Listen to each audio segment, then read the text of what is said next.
Welcome to Seeking the Lost with Earl Barnett. This program is sponsored by some area churches of Christ and is dedicated to spreading the everlasting gospel as revealed in the Holy Scriptures.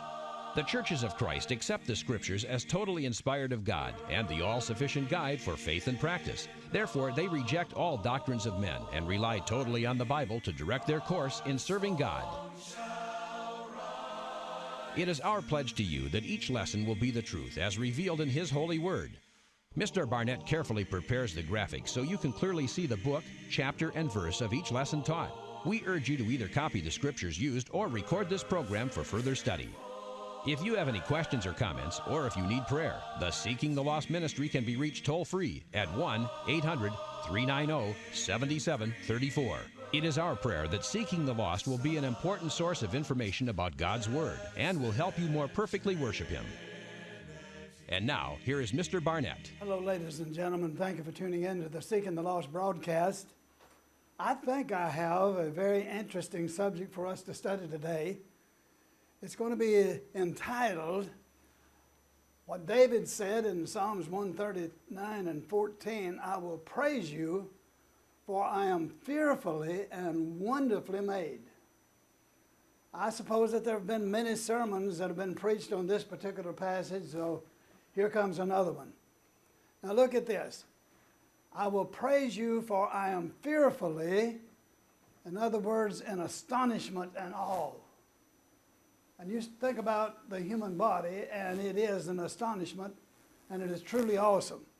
I am fearfully and wonderfully, that is, distinguished, set apart as God's own creation. And marvelous are your works, and my soul knows very well. Marvelous to do the extraordinary, to do something very difficult or very hard, or seemingly impossible thing. God Almighty, marvelous are your works. God can do the impossible, what we think has been impossible, but to God it is not so. We're going to discuss, I am fearfully and wonderfully made. And you know why I'm teaching this, not only for our sakes, to build our faith, but I want all of you that aspire, that have the humanist doctrine, the humanist religion, all of you atheists, I want you just to sit down and take a few moments to see where we're going with this. I think it will be interesting. The world's greatest camera. What is the world's greatest camera? Well, of course, it is the eye. The eye can see and live in color. The eye can see in movies. It can take still pictures, or it can take pictures that take movies. It can focus here and focus yonder instantly. It can distinguish between light and darkness. It is truly one of the greatest cameras that the world has ever known. Now then, I am not a doctor, of course, but I can read and do some research. I know that the eye, that it receives the light reflected off of this candle, that it moves through here, and of course it gets back here to the optic nerve. Here's an explanation of it that'll maybe satisfy us all. Light enters the front of the eye through the pupil and is focused by the lens onto the retina. The retina is a light-sensing structure of the eye. The retina contains two types of cells called rods and cones. When light contacts these two types of cells, a series of complex chemical reactions occur that creates electrical impulses in the optic nerve, which send these electrical impulses to the brain. The brain then interprets these impulses as images. Isn't that amazing? I am fearfully and wonderfully made. Isn't that wonderful to think about? You know, God created light. That's the first thing. And God said, let there be light. Incidentally, light can move. It can move at 186,000 miles per second in a vacuum. And you know, that's moving on. Miles per second now, 186,000 miles per second. And here, an electrical charge moves at the same speed. You think about this, and indeed, the world's greatest camera. Now, did that just happen? I ask you, those of you that are unbelievers, did this just happen? The wonderful camera that we know of as the eye. You know, the first time that I ever heard that there were electrical impulses within the human body, I was just flabbergasted. I didn't know what to think. And of course they are. Did this just happen though? Does this describe this generation? For the hearts of this people have grown dull. Their ears are hard of hearing. Their eyes they have closed, lest they should see with their eyes, hear with the ears, lest they should understand with their hearts and turn so that I should heal them. Jesus was talking about that present generation that he was a part of. They have closed their eyes. There are many people out there, some of you may be sitting down to watch, who aspire and endorse the humanist religion that don't believe in God. You've closed your eyes. And I hope that this lesson is going to open them up somewhat. Does this describe our generation? Think about this, the world's greatest pump. We're talking about the body. David said, I am wonderfully and fearfully made. What about this pump right here? Approximately the size of a clenched fist, the heart beats approximately 2.5 billion times during an average lifespan of 70 years. Now that's a lot of beats, isn't it? Approximately 2.5 billion times. What keeps it beating? How does it know to keep beating? You know, that's a question that the atheist must answer. Did that evolve over billions and billions of years of evolution, accident, and chance? I don't think so. The heart pumps about 1,900 gallons of blood per day. This adds up to almost 700,000 gallons of blood per year at about 48 million gallons by a lifespan of 70 years. The heart beats automatically. You don't have to think to tell that heart to beat. Every second of every minute of every hour of every day, because why? Why, it has a group of cells that have the ability to generate electrical activity of its own. When those flashes of electricity go in there, the heart will beat. The world's greatest pump. Now I want you to think about this. If you doubt there is a God in heaven, I want you to think about the heart pumps through the veins and capillaries to each of the billions of cells carrying food, oxygen, and removing waste, such as carbon dioxide. Think about that. Those tiny little capillaries that goes right up against every cell in the body. Did you know that it was a long time before we learned, even though it was in the scripture hundreds of years before, that we learned that it was the blood that was the life of the flesh? As late as, rather I should say, George Washington's day, one of the treatments for certain maladies was to drain blood away from the victim. And of course, that killed folks. Today, what do? We don't drain blood away. We give them transfusions of blood. When did we learn this right here that was in Leviticus a long time before?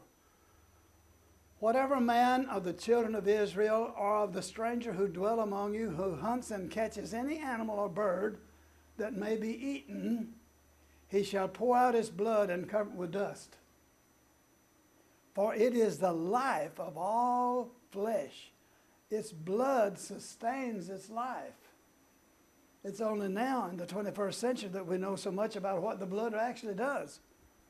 Therefore I said to the children of Israel, ye shall not eat the blood of any flesh, for the life of all flesh is its blood.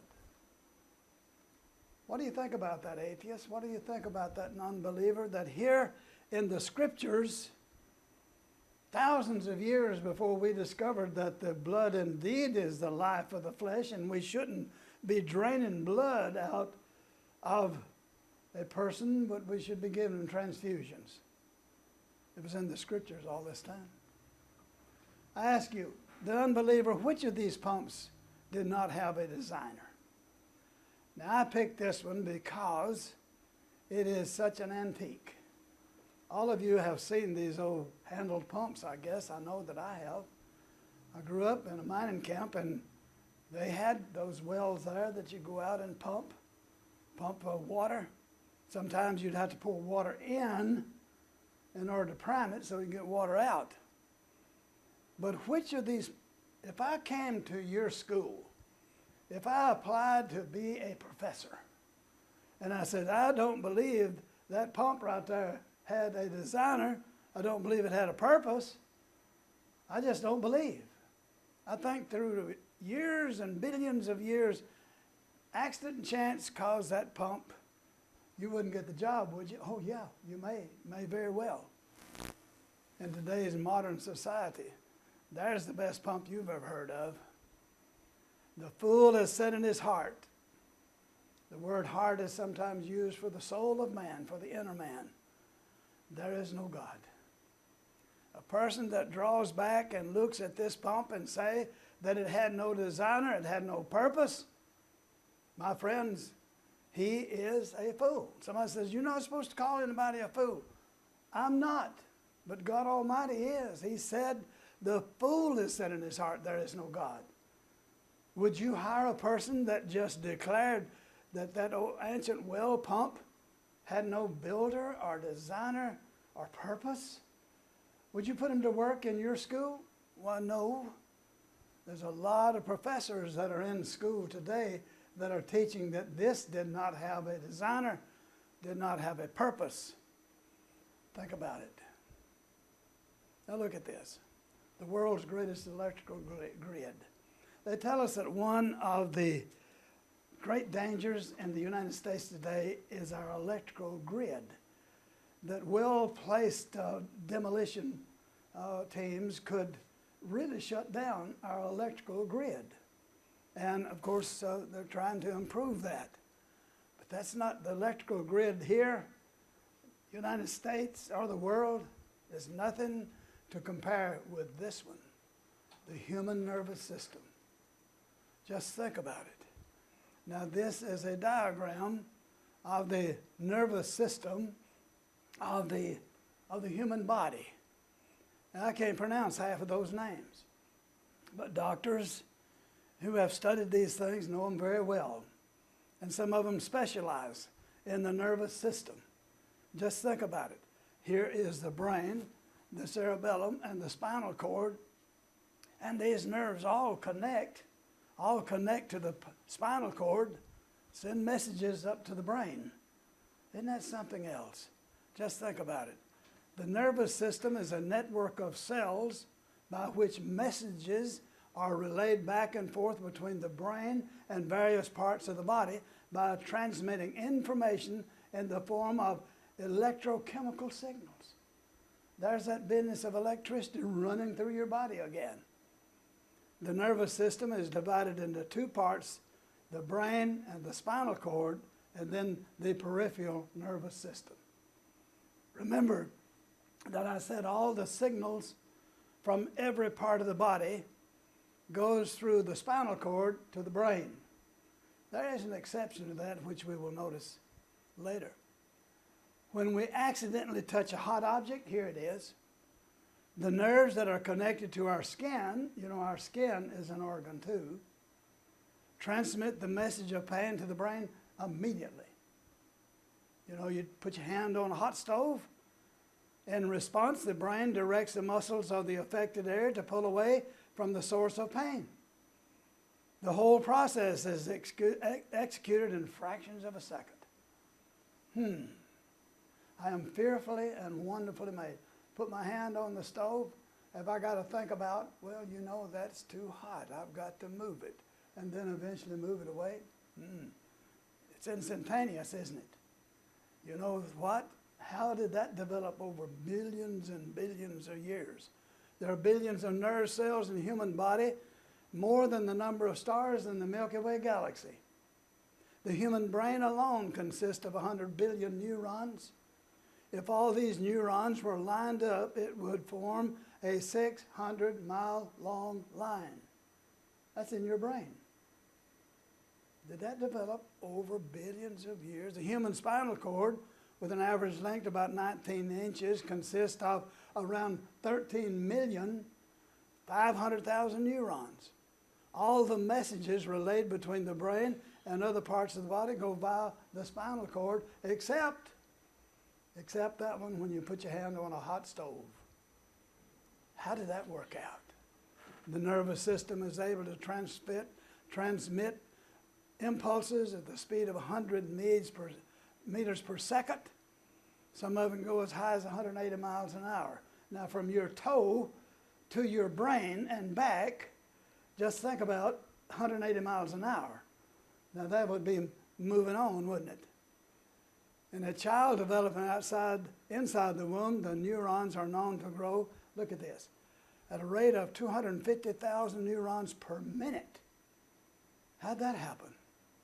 By the time of birth, the brain already consists. Listen to me now, those of you who don't believe in God. Are you hearing this? In newborns, the brain is known to grow 3 times within the span of a year. What do you think about that? Then on, we find which of these computers didn't have a designer. I come back to you again, the skeptics. You know, that's one of the greatest computers, desktops that you can find. I searched the internet for those that are designed for government use, that are very high quality, and we all know about computers, how that computers can think, that it can solve problems, etc., etc. Which of these computers, and you can look at the brain, and you can more or less compare it to a computer. I had a lesson not too long ago, you remember, that I demonstrated what I believe is proof that you have a soul, because, you know, you can command that brain. Right now, I want you to think of an orange. You have that in mind, don't you? I want you to blow that orange up big as a basketball. And of course, you can do that too. And so, who's at the keyboard? You know, the brain is not very big. Weighs less than 4 pounds. The fool has said in his heart, there is no God. If you met a person that declared that through billions of years of tornadoes, of snows, of sleet, of rain, that running through a junkyard, that eventually this thing was produced, I'd tell you what I'd do. I'd give him a wide berth. This right here is more than this. And it had a designer. What about the respiratory system? You know this? You understand that the human respiratory system, a series of organs responsible for taking in oxygen, expelling carbon dioxide, delivering food, and collecting waste. How is it able to do those things? Was it designed or it just happened? Well, the red blood cells collect the oxygen from the lungs. What do? They carry it to the different parts of the body, and the red blood cells then collect the carbon dioxide and transport it back to the lungs, where it leaves the body when we exhale. We've all known you breathe in oxygen, you exhale carbon dioxide. And so, where did that all get started? Well, without these organs, the human body would suffocate. Where and how in the evolutionary process was this perfected?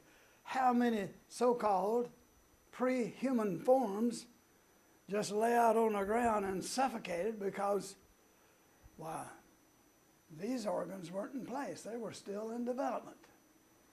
I don't know. It's so ridiculous, isn't it? Genesis 2:7, and the Lord formed man out of the dust of the ground and breathed into his nostrils the breath of life, and man became a living soul.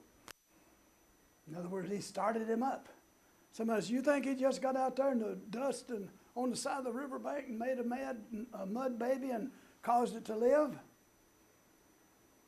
My friends, we are at the point that we know that every single element that goes in the human body is found in the soil. And every single element that's found anywhere. Now, the human body has 23 of these elements. You can look at a periodic chart, and 23 of those elements are essential for a human body to live. And where are they found? All of these elements are found in the soil. The dust of the ground contains each and every one of these elements. God picked out 23 of them, and he made mankind, breathed into his nostrils the breath of, he made all these great systems in the scriptures too, in the body. And man became a living being. I can believe that. Well, what about reproduction? Just when did mankind decide that we need to reproduce? Just when? Now you think about that for a moment. Without reproduction, the human race would have perished in the first round. In other words, just suppose that man could evolve through the billions and the billions. Well, where's the woman? You know, how are you going to reproduce without a female? And you got to wait billions and billions for that to happen. And by that time, you're too old and you've died, every one of you. He created them, male and female. They started off together. Now look what he said. Then God blessed them, and God said to them, be fruitful and multiply. In other words, reproduction. Fill the earth and subdue it. He created male and female, and then, of course, gave them the command to reproduce. What about hearing? One of the wonderful things about hearing. Here we go with those electrical impulses again. What about them? It's an extraordinary organ in the house of wonders. I copied this, and I couldn't find who to give credit for it, but I like that expression right there, the house of wonders. What is the house of wonders? He says the human body. The author may be a woman. The house of wonders, or the human body. The ear catches sound waves and converts it into, here we go, electrical impulses that the brain interprets, making it understandable, and helps the human body differentiate between different sounds. What do you think about that? You know, you've heard the old story that if a tree falls in the forest and there's nothing there to hear it, does it make a sound? Well, it makes the waves. It makes sound waves. And these are receivers. And you can say, well, I didn't hear it. Well, it may have a tree fallen 100 miles away. Well, I didn't hear it. Well, still the sound waves were there until they play out, of course. But just think about that. That here we have the ears that can pick up this sound, that can move it toward the brain in electrical impulses, and the brain says, that sounds like this. The fool has said in his heart. Do you think that developed over millions and millions and millions, and I don't know. I don't understand it, do you? The human body is the house of wonders. I've used that expression again. The sense of touch, that is a wonder, isn't it? With the help of the largest organ of the human body. What's the largest organ of the human body? You say, well, got to be the lungs or the heart. No, it's your skin. Your skin is an organ. The sense of smell, where'd that come from? How did that develop, and why did it develop? With the help of the breathing apparatus, the nose. You know, you can smell things. They have different odors. The sense of taste. How does that happen? With the muscle without a bone. That's the only muscle in the body doesn't have a bone. The tongue, of course. You taste something, it's sweet, you swallow it. You taste something that's bitter, you spit it out. Where did that come from, and why did it develop? the ability to see through the windows of the soul, the very eyes that we have in our head, and the sense of hearing with the help of a pair of ears. I am fearfully and wonderfully made. David said that. Fearfully and wonderfully made. And these things, you know, just a novice like myself can do a little research into the house of wonders, the human body, and become absolutely appalled with the evidence that someone designed this machine, if you want to call a human body a machine. Someone built it. Let's look here. Which takes more faith? The humanist belief that through billions of years, the human body, with all its wondrous systems, developed through blind chance and accident with no designer or purpose? Or does it take faith to God said, I have made the earth and created man on it. My hands, have stretched out the heavens, and all their host I have commanded. You know, we're just learning about the universe, how vast it really is. God said, I did it. If you want to wonder about it, God said, now I can't get up enough faith to believe in this religion right here, that all of it just accident and chance. Heard this illustration like this, that how many tornadoes, hurricanes, would have to travel through a junkyard in order to develop and to produce a 747 jet airliner. Somebody said, that's foolish. No, it's what this group wants you to believe about this, that God created the heavens and the earth. Oh, there's no God. We don't want to think about God. Don't. Keep it out of our schools for sure. We have reserved our schools for the propagation of the humanist doctrine. Ever since the creation of the world, his invisible nature, his eternal power and deity has been clearly seen. Atheists are without excuse. You are without excuse because these pitiful little illustrations that I've tried to produce shows you that someone had to design and build these things. Without excuse. Somebody said, I can't see God. His eternal and has been clearly seen in the things that have been made. Atheists are in danger of hell, and the cowardly, the unbelieving, the abominable, lake of fire. So just think about these things as you go through life. The fool has said in his heart, there is no God. Thank you for watching. The Churches of Christ salute you. Our God is an awesome God. You have been watching Seeking the Lost with Earl Barnett. If you need prayer or have comments or questions, feel free to call the Seeking the Lost Ministry at 1-800-390-7734. That's toll free, 1-800-390-7734. Seeking the Lost is sponsored each week by some area churches of Christ.